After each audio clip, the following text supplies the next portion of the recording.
Welcome to Inside Economics. I'm Mark Zandi, the chief economist of Moody's Analytics, and I'm joined by one of my two trusty co-hosts, Cris. Hello, Cris. Hi, Mark. Where's AWOL Marissa? Where is she? I think she's taking a well-deserved vacation. Oh, is that right? Okay, good for her. Okay, she deserves it. She certainly deserved it.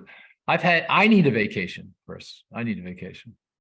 I've had a very stressful week. It has nothing to do with the debt limit. It's like computer meltdowns everywhere. Oh, yeah. Yeah. It's like, I mean, I had a whole day without my computer. I haven't had that happen to me for 35 years. It was really hard. It was really painful. Yeah. Well, this podcast is like a vacation. So it's kind of like a vacation. You know what happened to me this morning? My charger doesn't work. My charger, for some reason, it broke, and so I'm sitting here. I came down to Florida for a few days, and I have no backup. So I'm running. I see my power running down. I go, I have this podcast. My thing's running down. So I send my wife out to Target, and I said, you got to drop whatever you're doing. Go get me a charger. So she gets me a charger. She comes back. It's one of these, universal chargers, and I couldn't. So I'm ripping it open because I'm literally running out of power.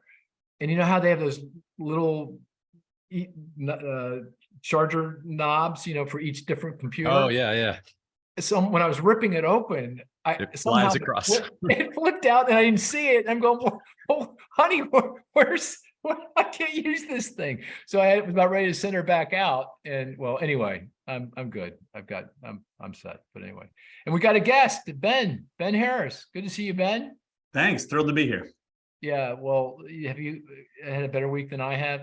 Well, I mean, I've got my chargers. You've got your chargers. I guess so. It's great to have Ben. Ben is kind of sort of on vacation, right? I mean, you left your position at Treasury a few weeks ago. You were the assistant secretary of economic policy, and you left, and now you look pretty good. Oh, thanks. I'm not sure my wife would agree with you. I intended to be on vacation, but then all of the debt limit impasse happened, and it's kept me just as busy as I was before. I mean, I testified up on the Hill a few days ago. On Wednesday, I gave a keynote address at an NBER meeting yesterday, and I've just been doing a lot of discussions around the debt limit. So I haven't had the break that I anticipated, but and I know we're going to get to this later on. My hope is that Congress reaches a deal with the White House, and I can take a few more hours off each week. Yeah, and we are definitely coming back to that. And today, just to level set for everyone, is Friday, May 26th. So we're coming up on the X date here, because I know people will listen to this at different points in time. And prior to your Treasury stint, and can I ask, what was kind of your broad remit as Assistant Secretary for Economic Policy at Treasury? So I had a very different role, I think, than prior assistant secretaries. And there's a long history of really talented, honestly, just brilliant assistant secretaries before me. I felt like I was just trying to play catch up and live up to their legacy. We had people like Rich Clarida served in that role. We had Jan Eberly, Karen Dinan, Alan Kruger. Actually, I had 3 former bosses work in that role. And so people of both parties, Phil Swagel, who's now CBO director, just terrific economist. And so my remit was broader than usual, in part because of how I came in. I mean, I came in as one of the few sort of close Biden advisors at Treasury. So I had been Biden's chief economist when he was vice president, and stayed in that role all the way through the election. I was the economic advisor for the campaign. I think similar to the role you played with Senator McCain's campaign, Mark. And so I kind of understood, where the president wanted to go with economic policy. We also had a bare bones staff. The prior administration had really sort of gutted the career staff of the Treasury Department, particularly on the economic policy side. I'm not trying to come in with sort of this negative point, but usually within economic policy, there are 3 deputies. That's happened. They didn't hire any deputies for my role. So I came into this very, we didn't have a lot of political appointees. When we came in the middle of COVID, we were working remotely. So when I came in, I played the role of speechwriter. The title Assistant Secretary for Economic Policy also is the chief economist of the Treasury Department. So you're trying to think through all of the macroeconomic stress we had at that time. I played a big role in the policy side of things. So much of 2021 for me was spent trying to get Build Back Better through Congress. Of course, in October, we got it through the House, and then we came up one vote short in the Senate. And the other thing that was really interesting about my time at Treasury, which is atypical, which was that I played a big role in capping the price of Russian oil. And so usually people in my role, it's a purely domestic role. But in part because Jay Shambaugh hadn't been confirmed yet as Undersecretary for International Affairs, and in part because my team was doing a lot of the analysis around what was happening with the Russian oil trade. I spent a lot of 2022 after Russia invaded Ukraine thinking through this new, really novel sanctions regime. I made more trips to Europe than I could count.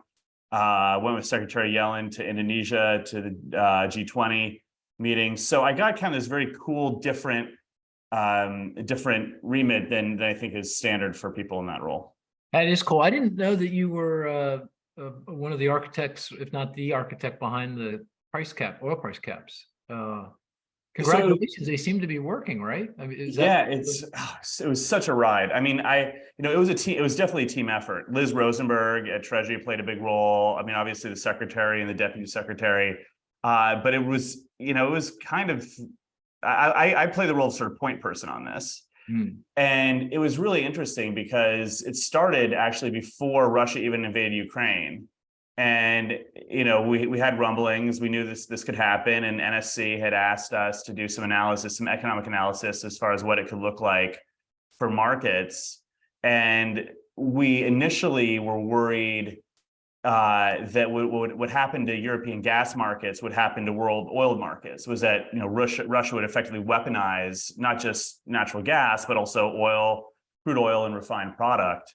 But then we realized Russia doesn't really have the leverage to do this. Russia needs this revenue.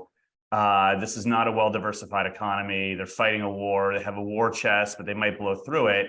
And we kind of realized, even before the invasion, that we actually have some leverage here. And then what happened in June of the 2022 was that Europe went ahead and put in place what was the 6 sanctions package. And part of the 6 sanctions package effectively said that Western companies, Europe moved first, the US would have likely joined them, was that Western companies couldn't participate in the oil trade. And the reason that we were concerned was because there's so many Greek tankers that carry Russian ships. There were so many insurance companies from the UK that insured ships that carried Russian oil. And so our worry was, look, I mean, this is a really well-intentioned sanction designed to reduce revenue, but what might happen is that you could have oil at $150 a barrel. We could kick off a global recession because you're getting so much oil shut into Russia. And so we wanted a tweak to the 6 sanctions package, and the tweak was, look, you can still carry Russian oil if you're a Greek tanker. You can still insure it if you're an insurance company based in the UK. You can still finance it if you're an American bank, but you can only do so if it's below a certain price.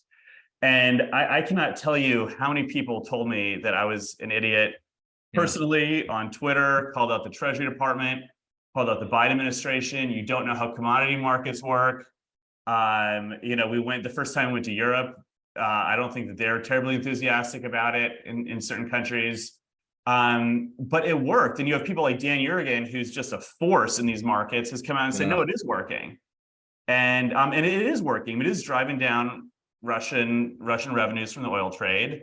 Global markets are stable. I mean, this is crazy. We have a land war in Europe involving a supplier of oil that supplies roughly 10% of the global oil, and the markets are incredibly stable right now. And Russian revenue is falling through the floor. I mean, it's not like it's completely dried up, but that wasn't an option. We needed them to still trade the oil. We just need to do it really cheaply. And so we have kind of pulled this off. We've done it in an incredibly coordinated way. The G7 joined us. The Europeans became our colleagues on this. And actually, it got to the point where we spent so much time working with our G7 colleagues, largely over Zoom, that when we saw them in person, we actually would hug each other. Yeah. And so it was also, I think, a move that reinforces solidarity amongst the G7 against this sort of aggressive action that Russia took. So I think it was a really powerful move. And it's honestly, if I look back over my career, it's probably the thing I'm most proud of. Yeah, it's so cool. I mean, I was just looking at a chart, believe it or not, I had to give a presentation to a big global bank this morning, and we were talking about oil, and threw up a chart of Russian exports of oil. And it's the same today as it was the day before Russia invaded. Obviously, who's buying oil has shifted. The European Union is buying. We're not buying anything, and it's all going to India and China and some others unknowns. But yet the revenues that Russia is getting is much, much lower because of the price cap. It's really incredible. And I didn't say, I wasn't the guy saying nasty tweets, Ben. I wasn't doing that, but I was definitely skeptical of the whole thing. I go, really? How's that going to work? But it's working. It's pretty amazing. Yeah. So yeah, I mean, we may have kicked off a whole new way to do sanctions now. We'll see. I mean, it is novel, if nothing else. So let me ask before we move on, and we're going to talk about the debt limit, and I do want to talk about a couple of other things that you worked on. One is on what you call modern supply side theory, and then also you wrote a book with Martin Bailey. Is Martin? He was formerly at Brookings. Is he still Brookings? Yeah, he's still affiliated with Brookings. Yep, still affiliated with Brookings. And on retirement and how to address our all the issues with regard to the increasing number of people in retirement. But before we do that, how did you become chief economist for President Biden? How did that happen? So I had been at the Council of Economic Advisors, first under Austin Goolsbee and then Alan Kruger. And I got along really well with both of them. I mean, I have tremendous respect for both of them. I mean, Alan, of course, tragically passed away several years ago. But actually, I didn't know how I got the job. And I was called, I was actually out with former Treasury Secretary Bob Rubin out in Stanford. We're doing an event on water rights, of all things. And I got a call from Steve Ricchetti, who had been the chief of staff at the time. He said, "Do you want to come in and interview for this job?" And I mean, the answer was, of course, yes. And so I came in and really hit it off with President Biden, and they offered me the job, not quite on the spot, but after a couple of days.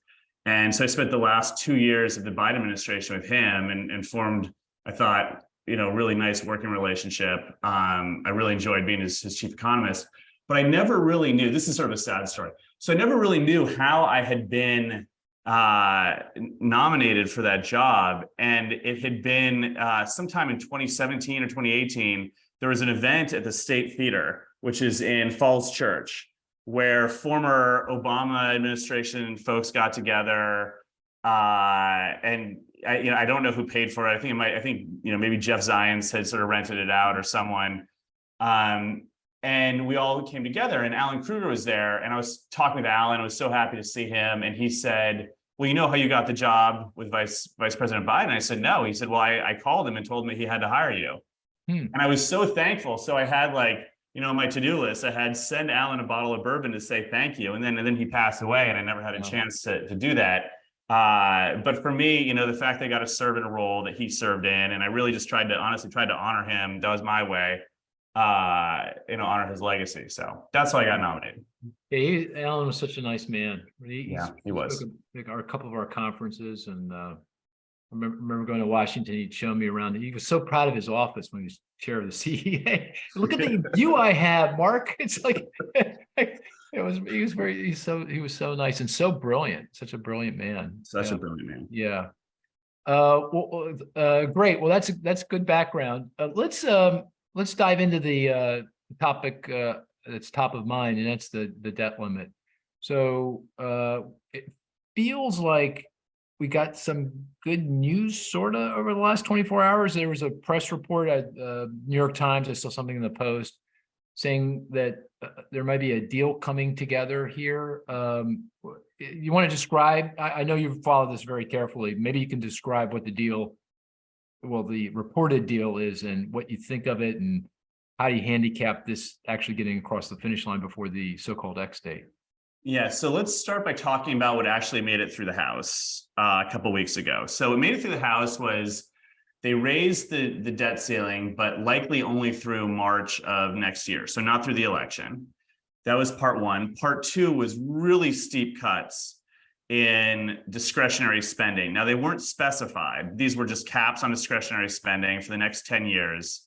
On the whole, the bill cut deficits by 4.8 trillion, which is a really big number, but most of it were through these caps on discretionary spending. So of that 4.8 trillion, 3.2 trillion came from the caps. That would have completely decimated discretionary spending. Another trillion or so came from two different items. One was a rollback in the student loan forgiveness program, and the second was a rollback in the clean energy tax credits that were passed through the Inflation Reduction Act. So those two things made up another trillion or so. So that gets you to 4.2 trillion. And then the remainder was essentially savings on interest. And then you also had this trade of about 120 billion, where the Republican bill saved 120 billion through extending work requirements on Medicaid, food stamps, and TANF, but then lost another 120 billion by rolling back the higher funding for the IRS. And so, okay, so that's what they passed through the House. And then what's the deal that the New York Times reporter Jim Tankersley reported? I should say this isn't public, so this is, it's not like it's public in the sense it was reported by Tankersley, but they didn't come out there. I haven't seen a statement. And it has a few different elements. One is extending the debt limit past the election, which was, I think, a necessary condition for the administration. You couldn't have it expire prior to the election. The second thing was just 2 years of caps rather than 10. And you have defense spending and spending on veterans grow at the level that President Biden had proposed.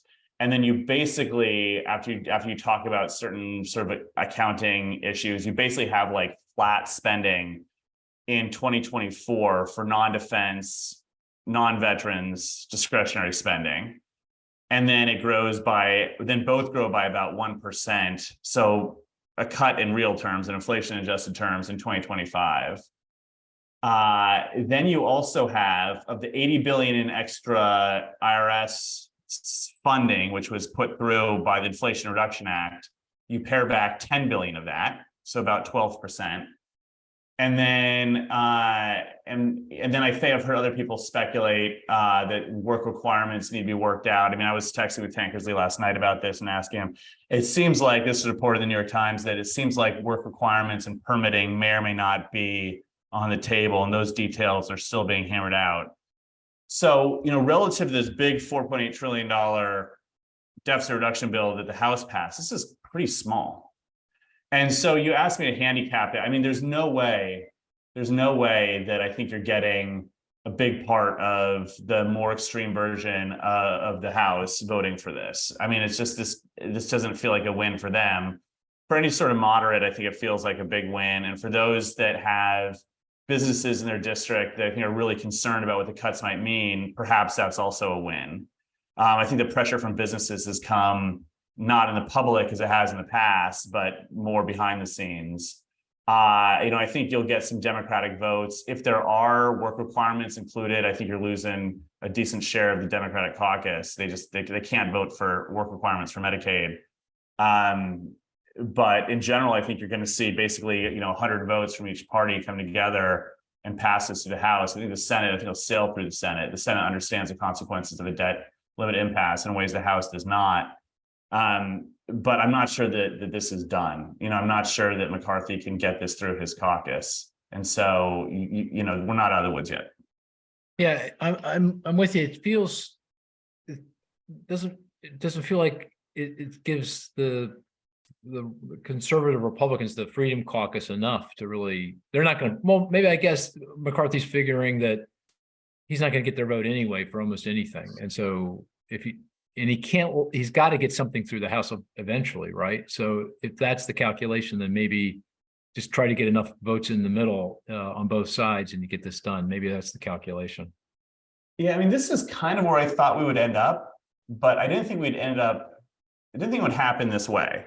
I Yeah, thought we would see a market freak out like we did in 2011. yeah, I thought we might see a decline in equities of about 10%. I thought we might see credit markets exhibit more stress than they have. I mean, we are seeing points of stress, as you know, but it's nothing like 2011. And so this is kind of the deal I think you get on June 6th, maybe, not right, May 25th. right. Okay, so feels like you're saying, okay, great, this sounds good. I'll take it, but let's just see how this plays out. I'm not so sure. This may be a head fake. It may be a head fake. I mean, I don't love what it does to non-defense discretionary. It's not a catastrophe, but it's not great. And if we get work requirements included, I mean, it's a pretty small, work requirements raised about 120 billion in the original bill, but I don't see how you're going to get the Democratic votes you need if you include work requirements for Medicaid. So you're talking about TANF and SNAP. Yeah. For the people who are affected, which I think are older, it will likely just be an extension of the work requirements that are already in place. So we're talking about older workers being subject. It's not like there are no work requirements in these programs. It's just a slight extension of the work requirements that are in there. For those people, there's real cost to this. But so I don't love this, but if this, and I honestly, fundamentally, I don't love negotiating over debt limits, just as a principle. Like I worry about a lot what this means in 2 years. Does this mean that who's ever in the White House has to give up all of these legislative gains? I mean, is this what we do now? And, I think when we had in 2011, just to remember what happened, in 2011, you had a similar situation. But in 2013, we got to another debt limit impasse, and it was not politically advantageous for the House at that point. President Obama was in the White House. Republicans had the House. It was not politically advantageous of them to engage in another set of negotiations. And I think because there was debt limit fatigue. They tried, but they didn't end up getting a deal, and they ultimately ended up raising the debt limit. So my hope is the country, maybe we do this once every 10 years. Maybe that's the lesson. But I worry a lot about policy uncertainty if we have this hostage taking every 2 years. Yeah, I'm actually debating someone from Cato this afternoon. They had this. I don't know if you've ever done Intelligence Squared, the debates. It's really a lot of fun. Yeah, if you like debates. And I'm 3-0, so I really, like these debates. But I'm debating, and the debate is, should the debt limit be abolished? I think the argument, and I don't know what she's going to say, but my guess is the argument is that, well, this is the only way we get real fiscal reform is through this process where we go through the drama and come right down to the wire and there's a deal. How would you respond to that? Because the argument for abolishing, in my mind, is pretty clear, and you expressed it nicely. The drama creates all kinds of uncertainty, weighs on the economy. If we ever breached it, we can go talk about that, but the economic cost would be very serious. And at the end of the day, in my view, is we don't really accomplish a whole lot. It's on the margin. We're not solving any long-term fiscal problems, and you can't, given that you have a few days, a few weeks in the cauldron of a debt limit drama. But her argument might be, and as you can see, I'm prepping for this debate. The argument might be, well, this is the only way we get things done. We get Budget Control Act of 2011. The Enforcement Act of 1990. How would you respond to that? Well, I think the proof is in the outcome here. And our long-term fiscal problems, and we do have long-term fiscal problems, it's not non-defense discretionary spending and work requirements. So if your argument is this is how we solve problems, and yet we've just gone through all of this and really get no solution at all, I don't see how that argument holds water. What we would really need, we need to come together and we need to address health spending in particular. We need to have higher revenues. Revenues were not part of this. And in fact, by cutting the IRS spending, it was only a little bit, we actually will probably end up with less revenues than we would have had before. So if you sort of accept that any big fiscal resolution needs to include something on entitlements and needs to include something on revenues, we got neither in this package. So I don't really see how you can argue that this is how you get to the necessary outcome. Okay. Going back to the current debt limit battle, one thing that I've been perplexed by, and you mentioned it, is the lack of kind of any reactions. I mean, I would have thought at this point in the drama, the fact that the X date's coming up here in a week or two, we'd see more of a reaction from investors. There's some reaction. I mean, 1 month Treasury yields are higher than they typically are because of some concern about investors not getting paid on the other side of the X date. CDS spreads are up, but broadly speaking, the stock market's fine. It's shown no sign of any ill effect from the drama.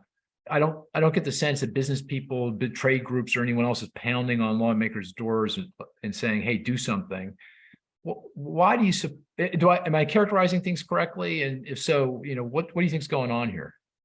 So on the reaction from the business community, I felt like in 2021, and I spent a lot of time working with Treasury and White House colleagues on this. When we got that resolution, I felt like the turning point was when President Biden and Secretary Yellen went on TV with Jamie Dimon, Jane Fraser, the CEO of Raytheon, and the CEO of ARP, Joanne Jenkins. These are people who don't usually dip their toe in political waters. And they went on television in a very public way with the president and the Treasury Secretary and said, look, then it was in the Senate, it was Leader McConnell, you're really causing problems in the business community right now. You guys should knock this off. And that was a bad look for Senate Republicans, having such a public display from business leaders. And we got a resolution pretty quickly afterwards. Business leaders have been quieter this time, but I don't think that means they've been silent. I think they've been using back channel routes as far as what I've been told. They're calling they're calling the members, they're just not making public statements. But the business community can play a real role in making sure this doesn't happen again. A, public statements are really important. And B, I mean, the irony is that you kind of need a market reaction. And we sort of talked about this earlier, to show how bad it would be going over the X date. And so I'm never rooting for stress in markets, but it would have, I do think that some stress would help reach a resolution. I mean, the way that I would characterize stress to date is it's been really minor. As you mentioned, there have been some Treasury auctions.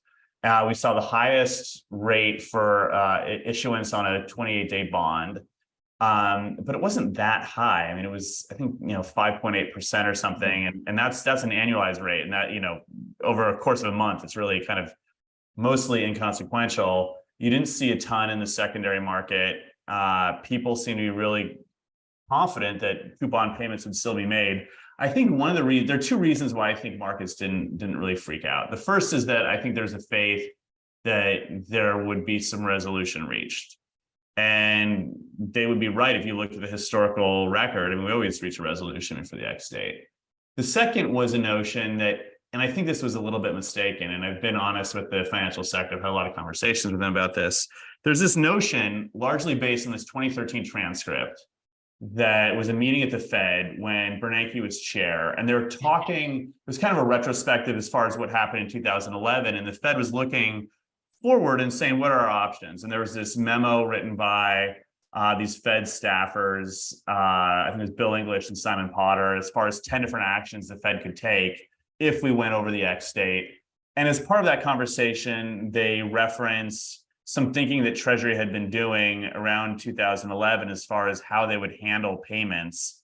And I think the financial sector looked at that transcript and said, oh, Treasury will just prioritize, they'll firewall P&I, the Fed discussed it, and we'll make due on payments. And my point has been, that was a 2013 Fed talking about their interpretation of what Treasury would do 2 administrations ago. And this is really, there's only one person who knows how they would handle prioritization, and that's Joe Biden. I mean, that's a POTUS level call about whether or not you're going to choose to make P&I payments or Social Security payments. And, that was, so Biden hasn't. But Ben, let me push back a little bit. Yeah. Because I find it very unlikely that if we actually breached, that the Treasury would not pay bondholders first. I mean, they had the technical ability to do it, right? There's the Fed wire payment system separate from the payment system used for paying other bills. So it's not like there's an inability to do it. Treasury can't do it. Because if Treasury doesn't do it, that would be immediate, in my mind, chaos, right? Because you get credit rating downgrades, and that's what the credit rating agencies are saying they're going to do. They'll do that, and then you get downgrades across all the other entities that are backstopped by the federal government, implicit or explicit. Think J.P. Morgan Chase, Federal Home Loan Banks, Fannie Mae, Freddie Mac, municipalities. We descend into chaos like immediately. It seems to me I have a hard time thinking that Treasury would do that. Am I just wrong about it? Well, but my point is it's not Treasury's call. No, of course. But okay, the Secretary Yellen calls up president, or the president calls up secretary and say, hey, what should we do here? Do you think he's going to say, don't pay the bondholders? Let it go. Well, one thing that was sort of fortunate about this particular impasse was that the way that Social Security and coupon payments were scheduled, it doesn't seem like they're really in the crosshairs. The big Social Security payment for old age beneficiaries goes out on the second Wednesday of every month, which is June 14th. But you could imagine a situation where you have a big coupon payment and a big Social Security payment falling on the same day, just because that's how they line up. Okay. And what does the president do? I mean, just as implausible as not paying bondholders is not paying Social Security beneficiaries. Oh, okay. I guess. I mean, that's interesting. You're right. That is an interesting scenario if that were to happen. But well, let me ask you this. And Cris, I'm going to stop and let you pepper Ben with the questions here too. But am I right, or do you think my characterization of what would happen if we didn't pay bondholders, complete chaos, do you think that I have that correct, or am I wrong about that? Well, I think it's certainly in the realm. I think it's likely, but not certain. I mean, it's been a little. I mean, there's a world in which bondholders start to bifurcate bonds by those that are in the crosshairs and those that aren't. Mm-hmm. And so if you think with certainty this will get resolved in a month, if there's a bond with a coupon payment in April or May, I mean, you're good. Mm-hmm. And so what I was worried about was we started having these toxic bonds based on when the coupon payments were scheduled. And so, would the Fed come in and provide liquidity and swap out those bond payments that have coupon payments in the summer with those that don't? Okay. I mean, would that happen? The other thing that I think people discount too much is the potential for a failed auction. So the Fed has all these the Treasury has all these regularly scheduled auctions. They go off in incredibly smooth ways. These are pros who do this. You have these big primary dealers, these big banks that are bidding on them, but then you also have non-banks that bid on them. Banks are supposed to bid their share. So you've got roughly 24 primary dealers, and each is supposed to bid around 4% of the amount that Treasury wants to auction. So, if Treasury wants to auction $100 billion, they basically say from the primary dealers, look, we expect that you're going to put in bids for $4 billion or so of this amount. And then you get bids from others. And so usually you get, roughly 200 or so % of the bids for the amount you want to auction. So if you're auctioning off 100 billion, you get bids totaling around, 200 billion or so with some variance. But we've had circumstances, even going back to the Great Financial Crisis, when primary dealers did not bid their pro rata share. Some of them didn't.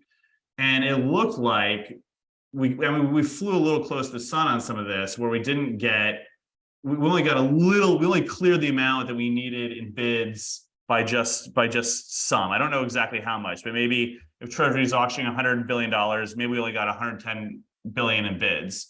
Now, if you don't get that full $100 billion, the auction doesn't happen. It's not like you get 90 in bids, you just you sell 90 billion, you sell zero. And if we get a failed auction, even one, it's like game over, because we can't, then there's no money coming in to make any payments. And then you might not even be able to make coupon payments. Yeah. And so this is all, it's very precarious. Yeah. And I think the bond markets just had a little too much confidence in this all working out.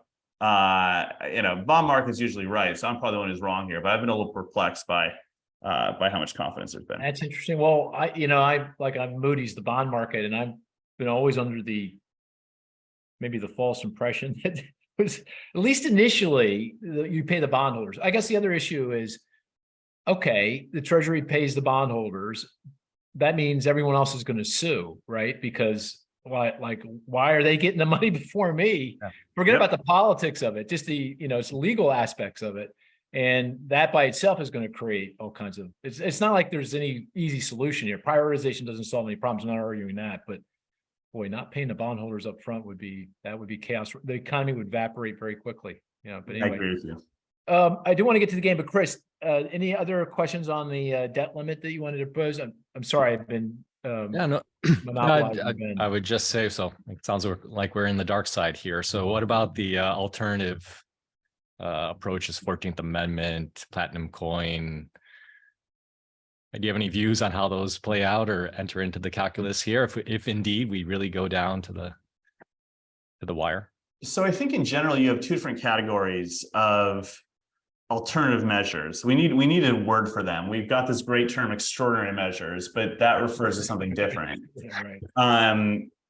And so I think you have two categories. The first are measures that effectively abandon the debt limit. And so citing the 14th Amendment, using a $1 trillion coin or depositing at the Fed, those are pretty unlikely. I think of all of those, the 14th Amendment is probably the most likely. But I think if they're problematic, in part because it doesn't really solve your problem. I mean, it allows you in the short term to continue making payments, I guess, but every auction that was performed after you have cited the 14th Amendment would be done under this cloud of legal uncertainty. And I don't know what the interest rates look like on a bond that was purchased. You know there's going to be a legal issue coming down the road. I think the chances of a failed auction are very high in that circumstance, and it doesn't really solve the problem. Then you have this other class of measures that are things like selling gold bars in order to raise some cash to get a little bit further. Now, this doesn't basically absolve us of the debt limit, but what it does is it helps us get to a date where we can kind of deal with it with some more time. And so in the current impasse, it's interesting because it's not like there's an X date and then everything is awful for forever. If you get to June 14th, then we start getting these estimated tax payments coming in, because June 15th is the date for the quarterly estimated tax payments. And that revenue should get you definitely to the end of June. And then we have another big extraordinary measure where we can use a government pension. Accounting games are typically played to create about $145 billion in headroom. So between this extra revenue and this extra extraordinary measure at the end of June, this gets us well into July. And if the theory of the case is, look, debt limit fatigue provides Democrats with a bit more leverage, I think it is interesting to think through Treasury maybe taking some extra extraordinary measures to get our country past this June 14th, June 15th date. And I'm not sure that's totally off the table at this point. I mean, I think that you've got folks who are just trying to present options to decision makers in the White House. And so when people are like, well, are you going to invoke the 14th Amendment? It's like, that's a question for President Biden. And to my knowledge, he hasn't made that decision yet. In part, it depends on like what House Republicans are demanding. So like, are we going to cite the 14th Amendment? If we get, I can't climb into Joe Biden's brain. I don't know. But what would the president anyone can, do? You can, Ben. You can. Yeah. I mean, it really depends on what his alternative is. And we don't know. Is it the bill that passed the House, or is it the compromise that the New York Times reported? We just don't know at this point. Well, that's great. It's from a mountaintop perspective on the whole thing. It's so fascinating, isn't it? I mean, the whole thing is just on every level. It's just, I mean, it's scary and it's very uncomfortable, but I mean, just the economics of this, the politics of it, all the moving parts, the legal aspects. It's just, it's an incredible thing, actually. Yeah, it's great drama Great drama. That's what it if is. the consequences weren't so high. But Yeah, I guess exactly. maybe high consequences makes for great drama. So Yeah. You go figure. Hey, let's play the game, the statistics game. The game is we each pick a statistic, and we're trying to break this up, break this up a little bit because it's been pretty heavy, and we're going to get back to some more heavy topics in a minute. But break it up a little bit. We each pick a statistic. The rest of the group tries to figure that out through questions and clues, deductive reasoning. The best stat is one that's not so easy. We get it immediately. You got to watch, and Ben, you got to watch out for Chris. He's very fast on the draw. So, he's really good. And not so hard that we never get it, but that happens, to be honest. And if it's apropos to the topic at hand, all the better. So, and we've got a lot of topics at hand, some of which we haven't gotten to. So that gives us a broad remit. So I'll go with you, Chris. I mean, Marissa's usually tradition has it, but she's AWOL. So we'll go with you first, Chris. Yeah, I'm the substitute. So I have a triplet for you. Uh-oh. So positive 1.3%. Okay. Minus 2.3%. And then negative 0.5%. Oh my gosh. These should be really easy. I'm afraid it's too easy for you. But really, is it related to it feels like the economic data that came out this week, the GDI. Yep, GDI is one of them. You got it. So this is GDI, GDP, and then the combination of the two. The average, exactly. You got it. Ben, gosh darn it, he beat me to it. Oh my God, that is unbelievable. Okay, explain. So GDP 1.3%, perhaps weak, but positive, right? So one way to calculate. Got revised up a little bit, didn't it? I think. It was 1.1 to 1.3. Yeah, that's right. That's right. Yeah. GDI, which is our alternative approach to measuring output. We've discussed this in previous. Gross domestic income, right? Yep. So count up all the income that's reported. Well, that was down 2.3%. Yeah. Right. So negative. And then the average, which we view as perhaps a more stable, more accurate depiction of what reality is, also down 0.5%. And that is the second consecutive quarter of negative output growth. Right. In terms of GDI? GDI was down 3.3. I mean, the average you're saying is down. The average was down as well. Oh, I didn't know that for 2 quarters in a row. Yeah. Okay. So are we in a recession? Yeah. What are you saying? Well, that's the question. Last year, right? We pointed at the GDI because it was telling us different signals. Oh, no recession. Now, though, we have these 2 consecutive quarters of GDI. Should we be concerned here? Is that GDP number going to get revised down? Well, what's your answer? Concern. I think they're slowing, clearly. Yeah. But are we in recession right now? No, I don't. The other signals don't. We're still creating 250,000 jobs a month. How can that Correct. be? I don't. It just Consumption's on fire. Yeah. Labor market is red hot. Yeah. And but we're contracting. It's a very peculiar situation. Yeah. I agree. Well, a big part of the weight was just reduction of inventory, right? Or less. Well, actually, inventory's actually declined, I believe. Declined. Yeah. Yeah. Exports are flat. On GDP, that subtracted over 2 percentage points. So, sets us up for a little bit of growth in the current quarter in Q2. But that was a good one, Chris. A very good one. Ben, do you want to go next? I do, but I will say I didn't pick one that was necessarily pertinent to today's conversation, but I'll give it to you anyway. Okay, yeah, fair enough. Very far away. You'll probably get this right away. I maybe made it too easy, but 4.7%. 4.7. Oh, is that well, that's the core consumer expenditure deflator inflation year over year is 4.7%. That's not the one I was thinking of. But good. But it is. I'm telling you, it's 4.7%. I'm pretty sure. I'm pretty sure. Core, didn't it? Isn't that? Am I right, Chris? Core PCE was 4. Core PCE, which, by the way, makes me nervous, but we can come back to that. It But that's should- not what you had It's in not a mind. great print today. Okay, that's not what you had in mind. Is No. it an economic statistic? It's an economic statistic. Okay, Did it come out this week or recently?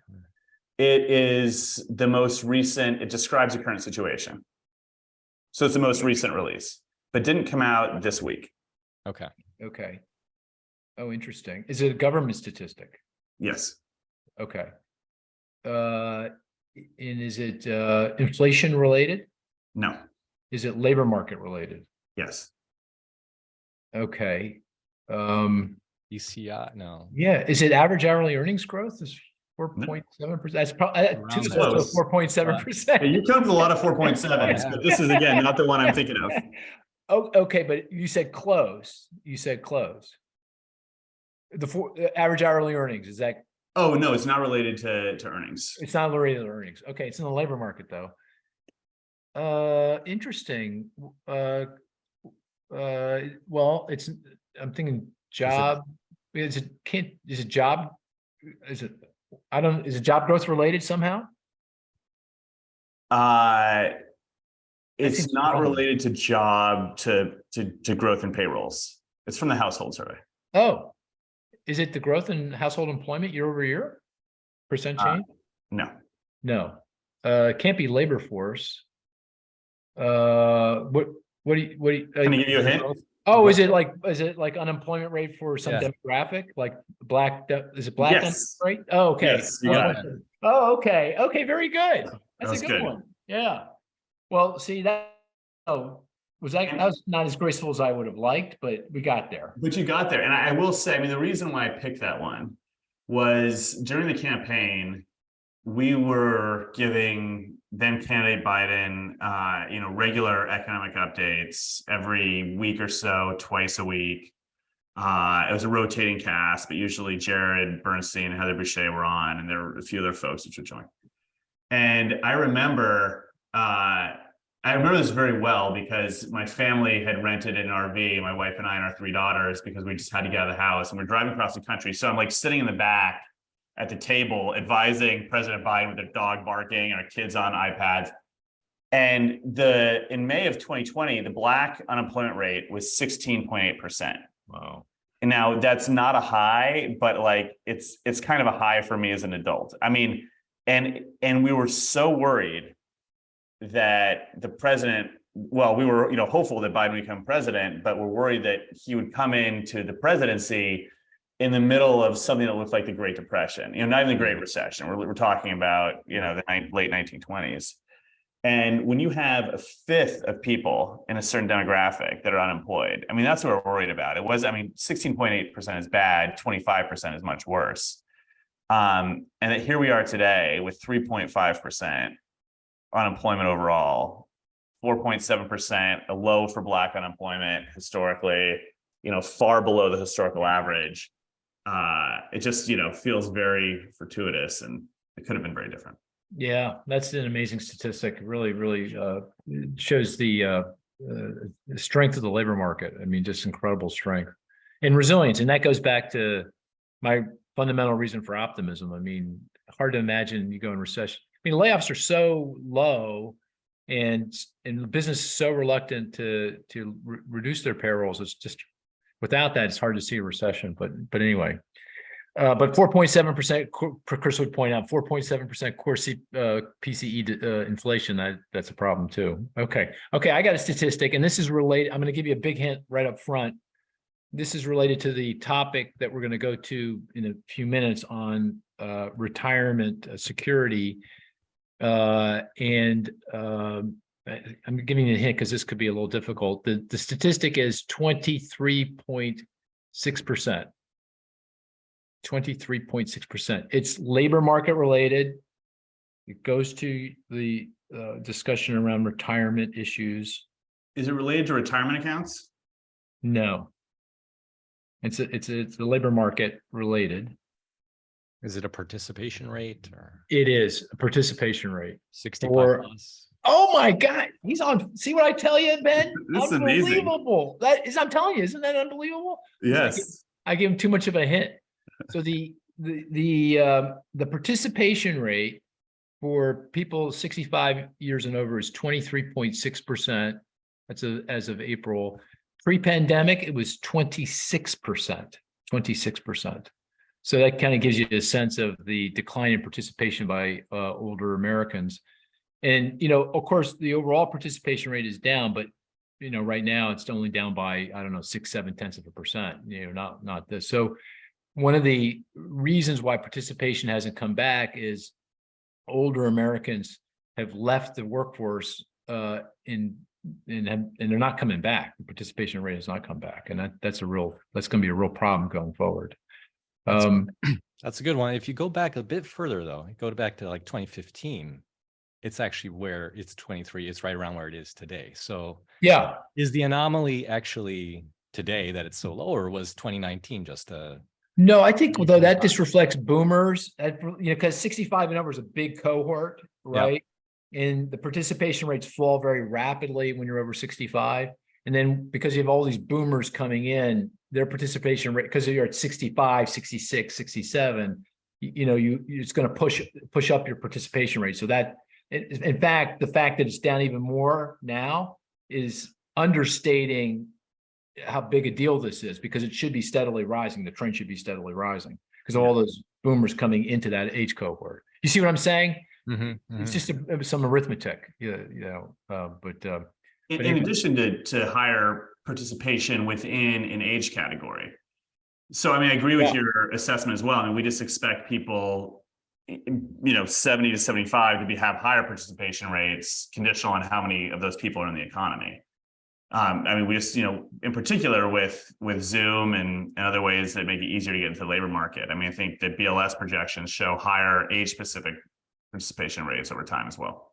Yeah, hey, this is a good time. Then let's dive into your book. Tell me about your book and what I'm a little curious about the backstory, how you teamed up with Martin Bailey and why you wrote the book, and just any context you can provide would be great. So Martin. I sort of came up in economics in the 1990s, and anyone, particularly if you're sort of more affiliated with the Democratic Party, and Martin Bailey was chair of CEA. He's this like titan in economic policy. And we had received a bunch of grants to do work around retirement policy when I was at the Kellogg School of Management out at Northwestern. He was at Brookings. And we put together all these different proposals, and we commissioned different proposals from various economists around retirement security. We did a bunch around working longer, which is pertinent to our discussion we just had. We had a bunch around annuities, reverse mortgages, long-term care. And then we decided, look, we've got a lot of good material here. Let's just put it into a book. But the crystallizing idea behind the book was that we've got a retirement system in this country which needs to be fixed. We never described it as catastrophic. There's a lot of good things about our retirement system. Some people come in and say, oh, it's entirely broken. We need to redo the whole thing. Our point was, look, it works really well for some people. It works kind of poorly for others. But the fundamental system is it's actually working pretty well. And B, it's not politically feasible to just redo the whole thing. You're not going to have individual accounts in Social Security. That's just not happening. You're not going to have a system where we demand that every employer provides pensions to workers. That's a thing of the past. So the idea was, let's just take a very realistic look as far as what's possible, propose a series of tweaks which collectively actually, really change the retirement system. But this is designed to be overall politically realistic. Oh, and can you I'd like to go through some of those tweaks. In my mind's eye, when I think about retirement security and what it means also for the federal budget, and because of course the government has to play a big role in providing that security. The real problem here is some degree Social Security, but that feels like a problem that can be solved relatively quickly. And I'd be curious to hear your thoughts on that. But really, it's Medicare and Medicaid. That's really where the crux of the matter is. Is that fair? Is that a fair characterization? Well, I think that it's a bit problematic that Social Security is now maybe more than a bit. Social Security is projected to go bankrupt in 2033. And by bankrupt, they mean exhaust the trust fund. After 2033, Social Security, if there are no other changes made by Congress, can still pay out 77% of its promised benefits. Medicare, the trust fund for Medicare is expected to become exhausted in 2031. And actually, I use the term bankrupt, and I probably shouldn't have. Bankrupt sort of suggests that it can no longer operate. That's what we associate with the term bankrupt. I mean, it can operate. It's still paying out roughly 80% of benefits. For Medicare, the date is 2 years earlier, 2031, after which point it's projected to still pay out 89% of benefits. The disability insurance trust fund, which is more volatile, but that is on solid ground for the next 75 years as of today. CBO in 2015 put out a report where they proposed 36 different reforms, tweaks, however you want to characterize them, to Social Security. Many of these bought you 5 or 10 years just by themselves. I think almost none of them would be described as radical. And so with Social Security, I think we can get a series of sort of common sense, moderate reforms, which will buy you at least 10 or 15 years, which is progress. On Medicare, I mean, in the Biden budget, Biden added 25 years to solvency of the Medicare trust fund by addressing prescription drug price growth and by having a 1 percentage point increase in the payroll tax rate for upper income Americans. I mean, done. It's you know, with those two reforms buys you an extra generation of solvency. So I think it's a matter more of congressional will than just coming up with some sort of brilliant fix here. But the real problem with this is the heart of the book. So if I wanted to characterize the American retirement system, it has two big characteristics. The first is that, as you mentioned, Mark, there's enormous government resources devoted towards old age well-being, and that's a combination of Social Security, Medicare, and about a third of Medicaid.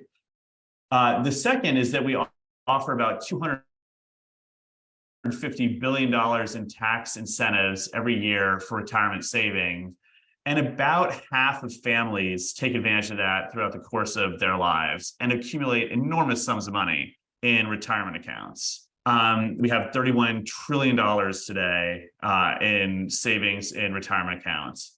And then people, of course, have vast sums of wealth in their homes. It's very typical for older Americans not to have mortgages and have a fair amount of housing equity.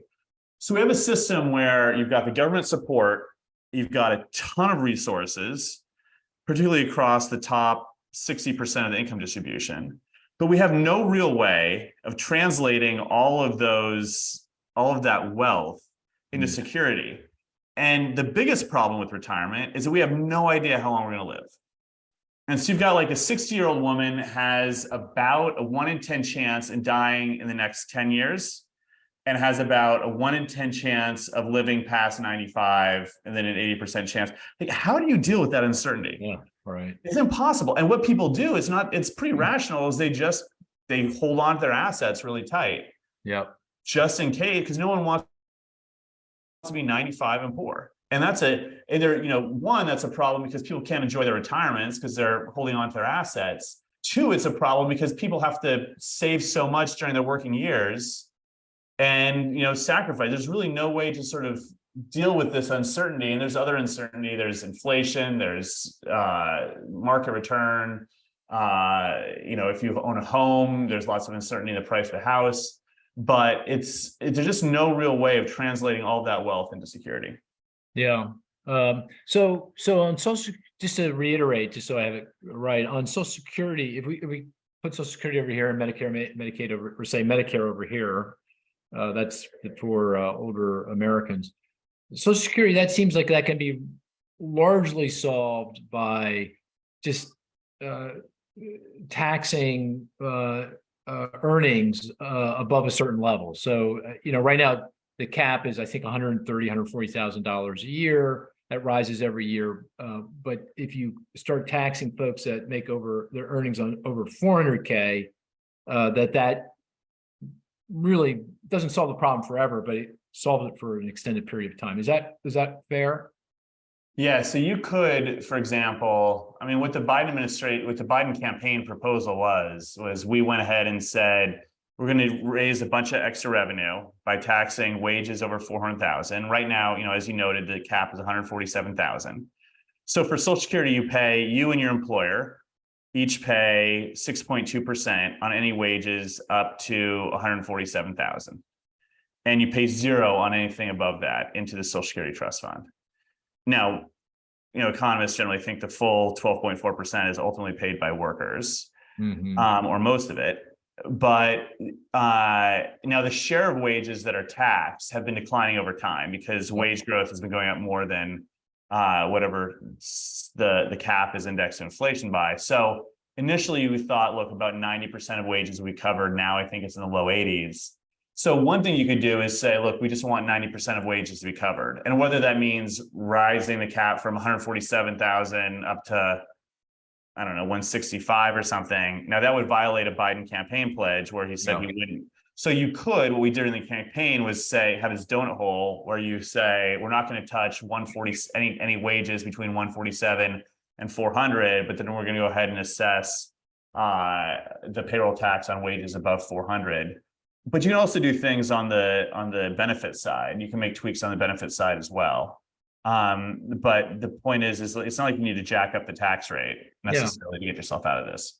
Well, and I think when Social Security was put on the planet in the 30s, it was like 90% of earnings were being taxed. And as you say, because of the skewing of the income and wealth distribution, in part, we're down to in the low 80s. So if you have that earnings above 400K having to pay the payroll tax, you get that back up to something closer to that 90% where we started off in the beginning of time. So, okay. Yeah.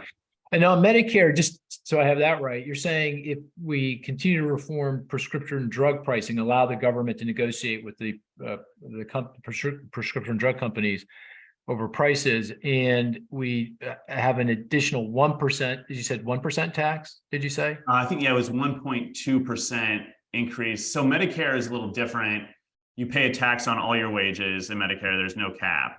Yeah. And so the Biden budget, I believe, took it from 3.8% up to 5% as far as the tax rate on Medicare. And then also allow the government to negotiate with more prescription drugs, which raised about $200 billion. And then there's also in the IRA a provision that said if drug companies raise the cost of certain drugs too fast, they pay a rebate back to the government. And there was a moderate expansion in that, I think, to more drugs that were subject to the rebate, or maybe the rebate got paid earlier. But the combination of these 3 different reforms, negotiation over prescription drugs, more clawback of the rebate, and boosting the tax rate on Medicare to 5%, buys you an extra 25 years of solvency. 25 years. Okay. All right. Okay. Very good. Hey, Cris, any thing you want to bring up here before we move on to the last topic at hand? Because this is already getting a little long in the tooth. But let's move on. Let's move on. Okay. Modern supply side theory. Now, did you come up with that name, Ben? So Secretary Yellen, who I've got to say, I don't know if you know her. She's the most wonderful, brilliant person. I mean, I just loved working for her. And she was giving a speech at Davos. And early on, there was a period in which I would do a lot of speech writing along with David Lipton, who you probably know as well.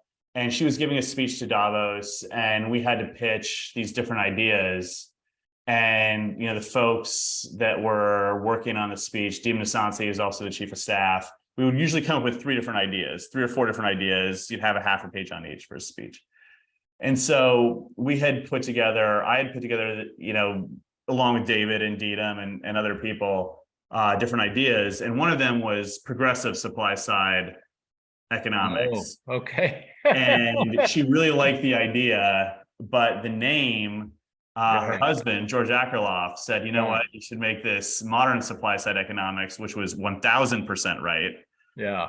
And so we renamed it Modern Supply Side Economics. And she gave this terrific speech. It ended up, because it— Can I say on the name, I particularly love it. The way I thought about it was you were marrying this very conservative supply side theory with a very progressive modern monetary theory. And you're saying this is a synthesis of the two. That's the way I took it. Is that wrong? Maybe that's what George intended. I mean, the Oh, way that I okay. think about it was just a contrast with traditional supply side economics, I see. and Yeah. say that both have the same objective, which is expanding productive capacity, Yeah. basically making the economy's ability to produce greater, but through very different routes. I mean, traditional supply side economics says you want ultra low tax rates on capital, which will generate more investment, and also widespread deregulation. Modern supply side economics says we want to expand the labor force and we want to boost productivity through largely through public sector investments. And we also want to incorporate underutilized resources, largely people in communities that don't participate to their fullest. But they both have the same objective. It's just a very different way of getting there. Yeah, and so my interpretation of modern supply side theory, and I thought the speech she gave at Davos was, very well articulated. It's just I'm focused on it. I'm focused on the supply side of the economy, which made a lot of sense in the context of the shocks to the supply side we were experiencing, the pandemic and the Russian war, and the years of lack of investment in infrastructure and the labor force. But this is, instead of focusing on incenting through lower taxes, the increase in capital, investment in capital, we're going to focus on labor and trying to improve the productivity of labor, and of course on public infrastructure. That's kind of sort of the idea. That's exactly right, and it's very much fitting with the Joe Biden vision of the economy. Yeah, I mean, I think I was told he really liked her speech. I know that a lot of the cabinet had read it. And you see it incorporated even in speeches today. So, I mean, what I was surprised by was that it kind of trolled people who've defended traditional supply side economics for so long. I mean, there's this Phil Graham op-ed in the Wall Street Journal. It wasn't intended to do so. I will say, I mean, it was not meant to be sort of thorn in the side of people who believe in traditional supply side economics. But I think it really frustrated a lot of folks. But that wasn't intentional. Right. Can I ask, on the Trump tax cuts, have you seen any research that's come out to say, hey, this really worked in terms of lifting investment longer term? I mean, the things that I haven't seen a whole lot, but what I've seen from IMF and from Brookings would shed a lot of doubt on that. Has there been any academic research in that area? Yeah, I mean, I don't think there has been academic research. So some people observed that there was an increase in investment. I mean, one of the unfortunate things there are a million unfortunate things about the pandemic. One of the less severe ones was that it didn't really allow us to study the full economic impact of the TCJA. We really, it was passed in 2017. We just had those 2 years, and you have to discount anything that happens in investment on a macro scale. But if you look at those first 2 years, Bill Gale has a really nice summary of the research. I think if you're getting anything beyond just observing that certain types of investment increased, which of course would never meet an academic standard, you'd have to prove some sort of causal relationship. Once you get into the causal space, I really haven't seen anything. Yeah, I haven't seen anything either. Okay, I want to thank you. You've spent a boatload of time with us, and I know you got a lot of other things to do. Let's end the conversation this way, because I desperately like to know, do you think we're going to be able to avoid a recession or not? You were Assistant Secretary of Economic Policy. You must have a view on that. So what do you think? Are we going to be able to navigate through? All right. So before we get to that, I've wanted to inject this compliment to you and your team, and I should have done it at the beginning. But so yesterday I gave this talk, the lunchtime talk, this NBER group. Yeah. And it was a bunch of academics, and basically the thrust of the argument was at the end was how they can be more impactful. And the lesson was like, be more like Mark Zandi and his team. And my point to them was you've got to be comfortable being forward looking.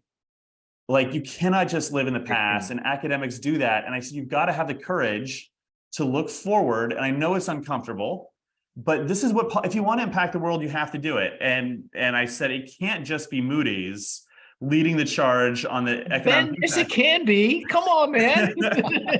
And the other thing I'll say is that I testified to the House Budget Committee on Wednesday, and you came up And when policymakers start talking about you in your absence, I think that's a real sign that you're making an impact. So congrats to you. I know you're not doing it alone. You've got a great team, and just want to check that.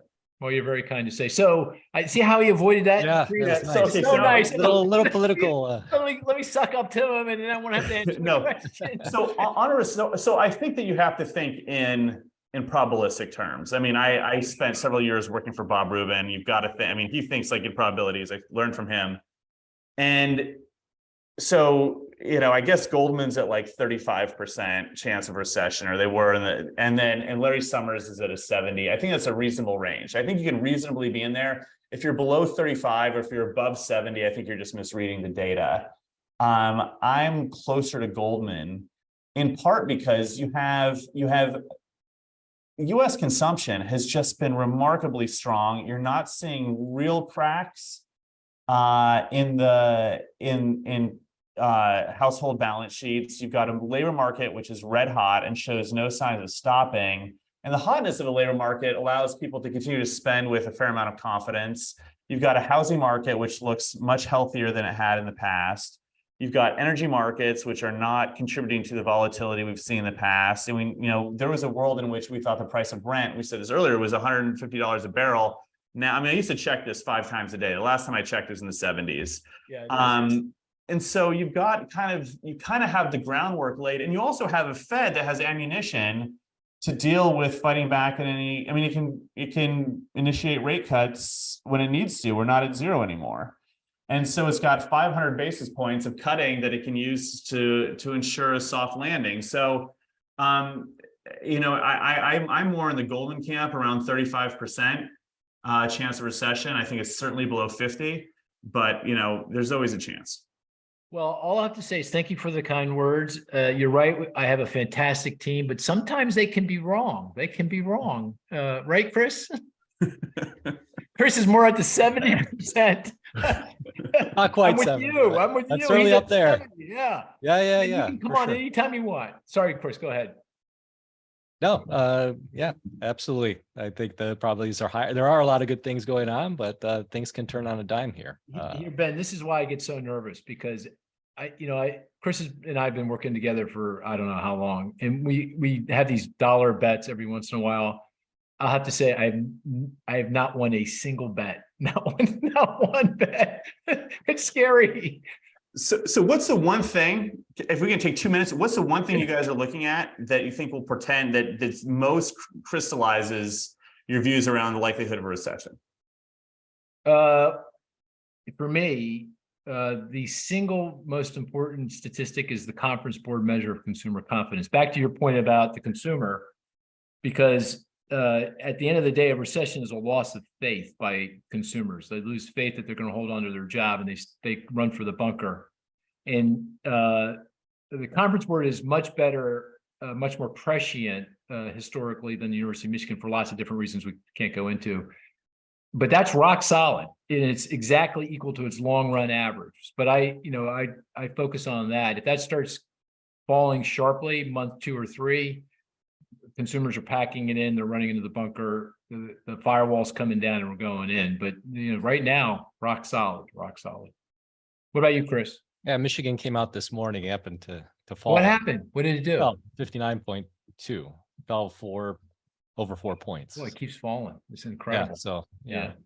Is that your? That doesn't fit your narrative, so let's. No, well, come on.